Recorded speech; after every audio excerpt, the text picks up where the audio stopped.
everybody, welcome back, and today we're going to go over real-life They Live glasses that allow you to see into other worlds. Also, the best way to support the channel is to like, subscribe, or even tell a friend. Make sure to set the bell notifications to all notifications, otherwise you might miss out on some awesome content. With that said, let's get started. Okay, so I know most of you may know about this film from the 80s called They Live. It's pretty famous within conspiracy circles, but I've watched this a couple times throughout my life, and every time I see it with new eyes. The movie's honestly amazing. It starts out with your traditional 80s action movie, and you're basically following this guy who, through a seemingly random sequence of events, finds these glasses that have special properties. These glasses allowed him to see the world for what it really is. He could see past the realm of illusion and see the other truths and things. He could see messages seem to contribute to the sleepwalking state that modern humanity has been caught up in. These messages, such as obey and reproduce, subconsciously weigh people down to material reality. The weirdest part about the glasses, though, is that they allow him to see that many human beings look quite different when he wore them. They look like demons or some sort of reptilian-like entity, imitating or impersonating a human being. At first, the reptilian-like humans tell him to stop staring and, they think nothing of it. But then they start realizing that he can actually see them. So the cops begin to try and arrest him. The movie is a ride of an experience, and I highly recommend it to anyone who hasn't seen it. There's a sense of sincerity to the film, as if it's exposing some sort of hidden truth. On top of that, the directing is just very unique, and it's just a one-of-a-kind film. The director who wrote it says that it's a documentary, which is really interesting when you tie it together with the work of Dr. Kilner. Supposedly, these glasses are based on a true story. In the 1920s, a scientist named Walter Kilner experimented with a dark blue chemical dye called dicyanin, which he poured into a glass screen, and when he gazed through the screen, he found that he was able to see the aura of a person standing in front of him. He was able to see the person's aura because the specific color of the dye blocked out a large portion of the white light spectrum. This left only a small portion, which helped concentrate his perception of the aura. Now this gets interesting because supposedly in the 1940s they decided to make this dye illegal. Dicyanin is not a drug, it's not toxic, and it's made from coal tar. However, it's as if it's been erased from our knowledge because there's little information on the subject. The reason they wanted to hide it is because it allowed anyone to see into the astral. You didn't have to be sensitive or have to train in meditation. This knowledge needed to be suppressed in order to train and program future generations. Is there some sort of cover-up? Listen to this story about vets who were seeing demons with old military tech. To launch some, yeah. So that means that they've had about 30 years to tweak this stuff wherever. And I know that this, right, and I know that this stuff exists because my father's role in the military brought him very close to it many times. So my father did 3 tours in the Vietnam War. And in his second tour, he was advanced enough in rank, and he was there, I think, 11 or 12 months. And when he was in country at that point, he was he's always been a field officer and came up in the military through the Korean War in a battlefield commission. And so, the military likes guys like him, and they let him be in charge of a couple of different projects. One of the projects that he was in charge of at the time was this technology that they introduced into Vietnam that almost brought the war to a standstill. Wow. And this technology was a night vision goggle. But it's not night vision as we have it now, okay? Because the night vision goggle was done in the red spectrum. And so when my father came back from Vietnam... You mean infrared or... No, I'll explain. Ordinary red. Oh, ordinary red, okay. So instead of seeing... When you look at a night vision goggles now, you see green. Everything is translated into green for you. And human eye sees green, more colors, shades of green than any other color. It's part of our evolution, our need to find food. So that's clever then. Correct. But see, here's the thing. It started off as red. And so the night vision goggles were introduced to helicopter pilots and gunnery people in Vietnam. And I won't hesitate as to I won't guess as to which year it was that they introduced them, but my father was part of this initial experiment with the troops that he commanded. And it was a disaster because the image was presented in red pixels, not green. And because of the technology being used at that time, it created very interesting effects that they could not deal with. So you had some officers that were part of this cadre or this cohort of other officers that were all testing these new technologies for the military that had their troops always use these goggles. And those units became self-destructive. They went down in a horrid situation. My father was extremely practical, didn't want to see himself get destroyed in any way, wanted to return and get out. So as soon as he saw what was going on with these goggles, he had his people take them off. And he actually got praise from the military for the way that he dealt with all of this. But the effect was this. A gunner in a helicopter would have no problem using these goggles, and only everything is showing up as a sort of a faint reddish image. And it was true night vision the way we have it now, and even a greater depth, because you could also flip it and get an extra layer that was sort of yellowish that would be heat signatures as well. And they don't have those combined anymore in these goggles. Anyway, the goggles that were presented to the gunners, and my father tells the story of the very first time they're out with them, and they're flying along, and he's in the front of the helicopter with the pilot, and all of a sudden, in a very peaceful area, not anything going on at all, the gunner in his on the starboard side of his helicopter starts firing wildly at their height, not at anything on the ground, but in an area that he was shooting at, and basically causing other helicopters in their little flotilla to have to react. And my father goes on back to the gunner, basically demanding, "What the hell, dude? What are you shooting at?" and the kid is just sweating profusely, and his eyes are just dilated beyond belief. And my dad thought he was dealing with another heroin addict, but this was before it had gotten really bad in Vietnam, and the kid was not exhibiting those kind of symptoms. He was reacting to what he had seen. And he's describing to my father that he was shooting at these basically flying demons that were flying alongside the helicopter. And he knew they were coming to get him because they were gesturing at him and they could see him. And so he reacted, and he started shooting his Bren gun, big 50 caliber slugs at these things, right? And they were flying along right next to the helicopter, so he's firing out directly from the helicopter, and there are other helicopters in the vicinity, so it caused all kinds of problems. And this goes on repeatedly, week after week after week. Every time they try and use these night vision goggles, at some point they encounter monsters, true monsters. Now, officers had been told not to wear these. Okay, the pilots were told not to wear them, but my dad put them on to see what the hell was going on, and to hear him describe it, it was like being in the worst kind of a demonic gothic hell. Jeez. That you'd look out at the tops of trees and you'd see these creatures with big wings and claws and everything come flying off of the tops of the trees. But you take the goggles off and there's not even a disturbance in the fog above the canopy of the trees, right? They're perceiving into an aspect of consciousness. Correct. Another dimension. And it was tied to the red image. As soon as they went to green, all of this kind of stuff disappeared. Of course. And we don't have time. Yeah, I know.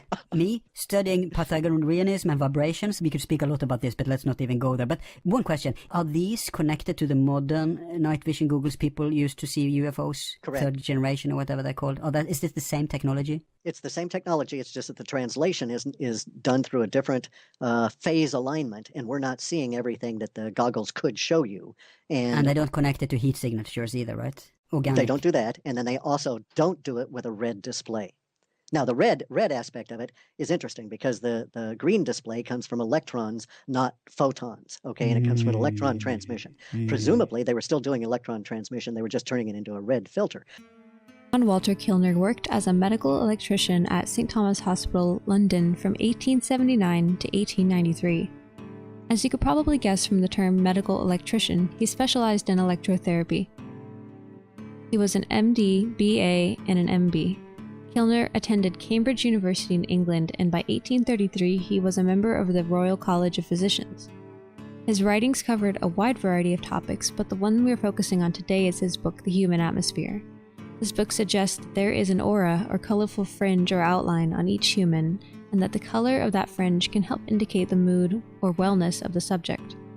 In the book, Kilner describes how to make the aura visible to anyone, even the untrained neophyte. He does this by placing dicyanin dye between two panes of glass and hermetically sealing it. So let's just pause here for a second and think about the term hermetically sealed. I'm sure by now all of us have heard of the Greek figure Hermes Trismegistus, but what does that have to do with sealing? Let's take a quick look at Otto von Guericke, a man well known by mainstream history as a scientist and politician. His work largely focused on atmospheric pressure, electrostatics, and of course vacuums. It was his invention of the Magdeburg hemispheres that seemed to have popularized the term hermetically sealed. As to why he chose to use the word hermetically, the reason seems to be that it was said in mythology that Hermes has the ability to seal a box or chest in a way that would prevent it from ever opening again, much like the strength of the vacuum seal that von Guericke was well known for. Modern science unsurprisingly scorns this type of research and preaches that it is pseudoscience. But there is no way to test this for oneself, as mysteriously, the dye in which this experiment uses is very difficult to get hold of. In the experiments, the researchers would view the subject through the screen in the daylight with the dye sealed inside the glass. In his book, Human Atmosphere, Walter explains how he came about finding the dye and explains in detail the different portions of the aura. In order to make this work, 2 screens were necessary, one containing a solution of spectroranine, an alcohol, and a second less dilute. Spectroranine was another term that Walter Kilner used for dicyanine. When looking at the body through the screens, first you see a dark band, not exceeding 1/4 of an inch, surrounding and adjacent to the body, without any alteration in size at any part. This he calls the etheric double. The second portion is the inner aura. It is the most densest portion and follows the contours of both female and male bodies. It arises just outside of the etheric double, but it does look as if it touches the body itself. The third portion, the outer aura, commences at the outer edge of the inner aura, and it varies in its size. When the whole aura is observed through the blue dicyanine screen, all the portions seem to be blended together, but the part nearest the body is the most dense. However, if a carmine screen is employed, which is a red dye that he experimented with in order to see more details of the aura, the different portions of the aura become distinguished. He compares many different auras and describes them in detail in his book, such as the difference between a healthy and a sickly aura. This practice should belong to the field of spectroscopy, but it seems as if the field has been covered up in a way so that it's not connected with the occult any longer. Today, analytical spectroscopy is defined by the range of electromagnetic waves interacting with the material, such as ultraviolet visible, infrared, X-ray, radio, or microwave frequencies. Using these methods, modern science can obtain information about atoms, molecules, or even stars in the sky. However, it seems all attempts to connect the occult with the subject have been suppressed, such as viewing auras with screens, looking into other worlds, and seeing beings that were not visible before.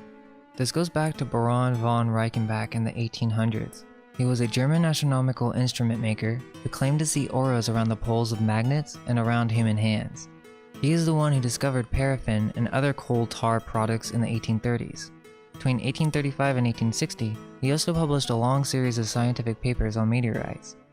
His many contributions earned him a well-deserved reputation as a brilliant scientist and industrialist. His colleagues, however, wanted nothing to do with his work on a mysterious force which he named Odd. We can do a separate video on this topic. Reichenbach documented the reports of sensitives seeing emanations from crystals and magnets in total darkness and detecting alternations of electric current. They could also perceive an aura surrounding the human body. This influenced the work of Kilner, but this technology is most likely not new and has been used in ancient times to communicate with other beings and to see into other realms. Magic mirrors, crystal balls, tinted glass windows in churches. These technologies existed in ages past, but they have now been lost in our modern time. Following the work of Kilner came Harry Boddington, in his work, The Development of Clairvoyance and the Scientific Formation of Circles. Quote, while searching for a method of transforming human radiations into terms of color, Dr. Kilner hit upon an original method of diagnosis. In its essential details, it corroborates the statements of clairvoyance and cuts short the long years of preparation at one time thought to be necessary. By utilizing a little-known dye called dicyanine, he produced an effect upon the optic nerve which extended normal vision into the regions of the infrared and ultraviolet ends of the spectrum. Radiations like the perfume of flowers in the human aura thus became visible.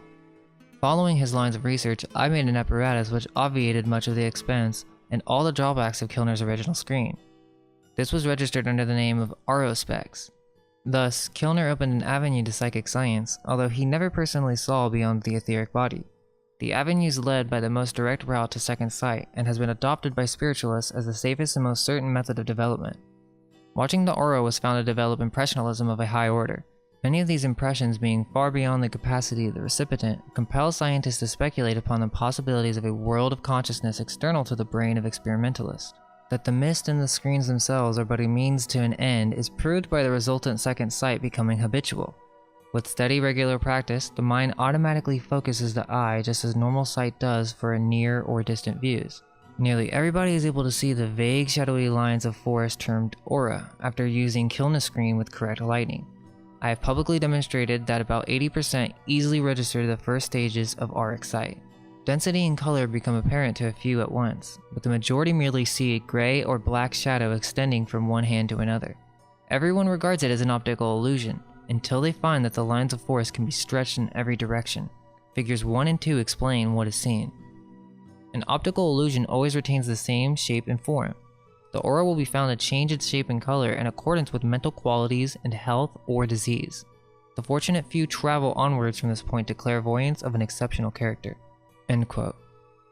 And then we have stories such as with H.G. Wells' The Crystal Egg, where a shop owner comes to find a strange crystal egg that serves as a window into the planet Mars. H.G. Wells mixes this occult knowledge with the popular sci-fi culture at the time, but these ideas exist within our subconscious because they come from an ancient time when we were more connected with other realms of existence. There's actually a website online where you can buy them from Russia. They're called prana glasses, but it looks like they use the same method as Kilner. I don't know, there's some weird stuff on this site, but it seems that they might be for training your eyes to see the etheric realm. They say that you can take them off and still see the aura afterwards for a short period of time. So I don't know, what do you think? Is They Live based on a true story? Let us know your thoughts in the comments, and all we can hope is that our minds may be unveiled.